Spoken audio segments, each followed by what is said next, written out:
कई लोगों ने यह प्रश्न किया है कि भीख मांगना सही है या गलत है। मित्रों, हम शास्त्र के हिसाब से जानेंगे कि यह सही है या गलत। पहले हम प्रत्यक्ष रूप से देख लें कि यह सही है या गलत।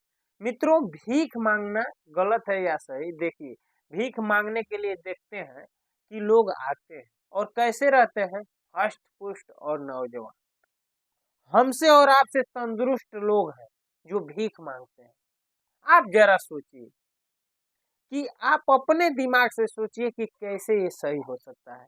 जब वो बलवान है, ईश्वर ने उसे सब कुछ दे रखा है, आंख है, कान है, नाक है, सब कुछ दे रखा है, तो काम करके नहीं खा सकता था? हाँ, काम करके जो है अपना भरण पोषण कर सकता है, लेकिन जो है वह करता नहीं है। क्यों नहीं करता है? क्योंकि उसको आदत बन चुकी है भीख मांगने की। वह मेहनत नहीं करना चाहता है, वह चाहता है कि जैसे भी हमें मिले खा लो। मित्रों, ऐसे कैसे काम चलेगा? कई जगह तो ये देखा जाता है कि लोग भगवान के नाम पर और भीख मांगना शुरू कर देते हैं। ये कहाँ तक सही है? ठीक है, मंदिर बनवाना हो वो बहुत बढ़िया बात है, मांगिए।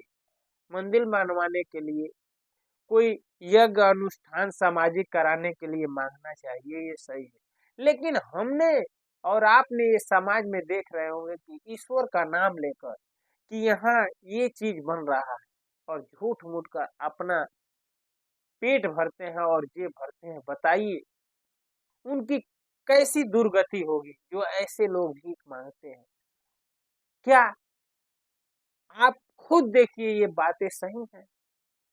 हाँ, भीख मांगना सही है या नहीं, ये भी हम जाने। एक हिसाब से देखा जाए तो सही भी है और एक हिसाब से देखा जाए तो गलत भी है।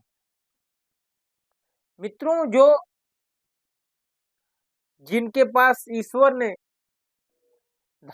बल यानी सब कुछ दे रखा है, सब कुछ का मतलब जो है आंख, नाक, कान, गला, यानी सब 10 इंद्रियां सही है, अब उसको और क्या चाहिए?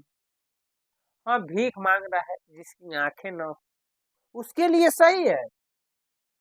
क्योंकि आप गीता में देखते होंगे, भगवान कृष्ण बताते हैं अर्जुन, वही कर्म किसी के लिए पुण्य है और किसी के लिए पाप है। जैसे कहते हैं कि गृहस्थ के लिए स्त्री का संग करना पुण्य है और सन्यासी के लिए जो स्त्री को देखना ही पाप है। तो उसी तरह मित्रों, अगर जिनके पास आंख नहीं है, हाथ नहीं है, किसी के पास पैर ही नहीं, किसी को सुनाई नहीं देता है, उनके लिए भीख मांगना सही है। लेकिन जिनके पास सब कुछ है, आंखें हैं, हाथ है, पैर है, सब कुछ ठीक है, उनके लिए ये गलत है। ये बिल्कुल आप स्वयं देखिए, महसूस करिए कि जिनके पास ईश्वर ने सब कुछ दे रखा है, ठीक ठाक है, वो कमा सकते हैं, कोई भी काम कर सकते हैं, तो भैया वो क्यों भीख मांग रहे हैं? और सबसे गलत तो वो है जो ईश्वर के नाम पे समाज को ठगते हैं और कहते हैं कि मैं जो है भगवान को उनका घर बनवाने के लिए या उनका कोई यज्ञ करवाने के लिए, अनुष्ठान कराने के लिए मैं मांग रहा हूँ, और वह धोखे से उस धन को अपने निजी कार्य के लिए यूज करते हैं, प्रयोग करते हैं, उनको ईश्वर तो कभी माफ ही नहीं कर सकते। वो तो सबसे बड़े ढोंगी जो हाथ पैर होते हुए भी भीख मांगते हैं और लोग कहते हैं कि कमा कर खा लो, उसके बाद भी हट करके वो मांग लेते हैं, कुछ नहीं बोलते हैं। उनको भी तो पाप बहुत लगे, लेकिन उनके इनके अपेक्षा उनका जो ईश्वर के नाम पे ठगते हैं और लोगों को गुमराह करते हैं, और जो देता है ना उसको बहुत कुछ नहीं होगा, अनजाने में धोखे से आप लेकर आए हैं, धोखे से किसी व्यक्ति को मार देंगे, वो क्या जानता है, उसको क्या पता है। आप जो है उसको एक एक कदम आगे लेके जा रहे हैं और छल से गड्ढा खोन के और ऊपर से आप जो है चद्दर लगा दे। उस बेचारे को क्या पता, अगर उसे पता होता तो वहां नहीं जाता। ठीक उसी तरह जो ईश्वर के नाम पे, भगवान के नाम पे भिक्षा मांगते हैं, कर मांगते हैं, उनको जो है ईश्वर कभी माफ नहीं करेंगे। क्योंकि कहा गया है, किसी ने कबीर से भी कहा, किसी ने कबीर दास से भी कहा कि कबीर दास जी, ये जो लोग भीख मांगते हैं ये सही है या गलत है।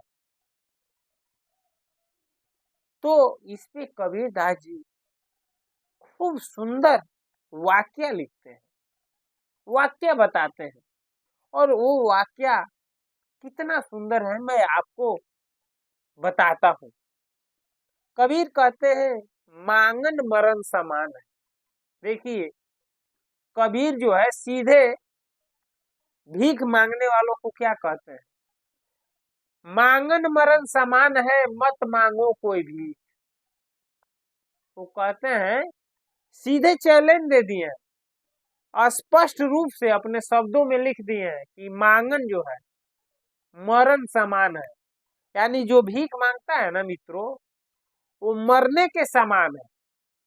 जैसे कोई व्यक्ति मर चुका है, उसके लिए पाप पुण्य क्या है, उठना बैठना क्या है, उसको मारो या उसे दुलार करो या प्यार करो या नफरत करो, मृत व्यक्ति को कोई असर नहीं पड़ने वाला। उसी तरह कबीर कहते हैं, मांगन मरण समान है, मत मांगो कोई भी। ढोंगियों जो भीख मांग रहे हो ना, और कर्म करके कार्य करके नहीं खाते हो, तो सोच लो मरने के समान है। मांगन मरण समान है, मत मांगो कोई भीख। आगे कहते हैं, मांगन से मरना भला, मांगन से मरना भला, यही सतगुरु की सीख। और कहते हैं, इससे बढ़िया तो बेहतर है कि तू मर जा। और मरने का मतलब ये नहीं है, तो ये नहीं कहते कि आत्महत्या कर लीजिए। वो कहते हैं, मांगन से मरना भला, यानी जो मांग रहे हो ना, इससे बढ़िया है कि तुम अपने अहंकार को मार दो। तो इस बात का अहंकार कर लिए हो कि मैं जो है भीख मांगूंगा, ठगूंगा, ईश्वर के नाम पे, धर्म के नाम पे, जात के नाम पे, समुदाय के नाम पे, बीमारी के नाम पे, जो तुम इस बात का अहंकार कर चुके हो कि मैं लोगों को ठगूंगा, जो लोग कर चुके हैं, इसे मार दो, मरण समान है। इसी बात को कबीर कहते हैं मित्रों। और ये बातें स्पष्ट हो रही हैं कि मांगना नहीं चाहिए। और यहाँ तक कि मैंने जहाँ तक ध्यान आ रहा है, मैं कृष्ण और उद्धव जी संवाद में कहीं भगवान श्री कृष्ण कहते हैं उद्धव जी से कि हे उद्धव, दान भी पात्र और अपात्र देख कर देना चाहिए। यानी देखिए, भगवान भी कहते हैं कि जो पात्र हो ना उसी को दान दीजिए, अपात्र को दे देंगे तो वह जो है गलत हो जाएगा। जैसे मान लीजिए कोई अंधा व्यक्ति है और उसको जो है आप आग दे दीजिए, आग का जो है लकड़ी में आग लोग जलाते हैं, उसको दे दीजिए, वो क्या करेगा, हो सकता है लेकर जा रहा है और किसी झोपड़ी में लेकर गिर गया, वहां आग लग जाएगी। तो इसी तरह अगर आप जो है कोई मांग रहा है धन आपसे कि यहाँ जो है मंदिर बनवाने हैं, जो है अनुष्ठान करवाने हैं, यज्ञ करवाने हैं, और उसको आप जो है पैसा है, धन है, उसको लाखों रुपए दे दिए, और वह जाकर जो है किसी ऑर्केस्ट्रा, अमुक अमुक जगह दे दे, तो उस पैसे का क्या होगा? या दारू पी ले और दारू पीकर किसी अबला स्त्री का जो है बलात् कर दे, गलत कर दे, तो वह दुरुपयोग हो जाएगा।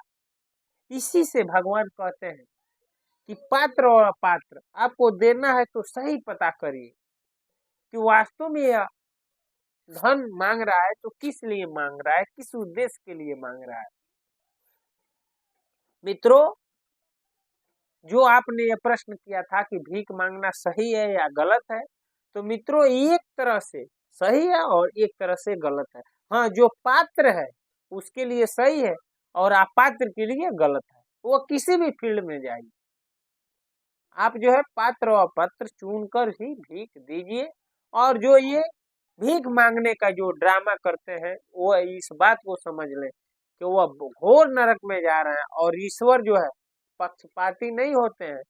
जो करोगे उसका एक एक फल जो है तुम्हारे भाग में लिख दिया जाए और तुम्हें भरना ही पड़ेगा। मित्रों, उम्मीद करता हूँ ये वीडियो अच्छा लगा होगा।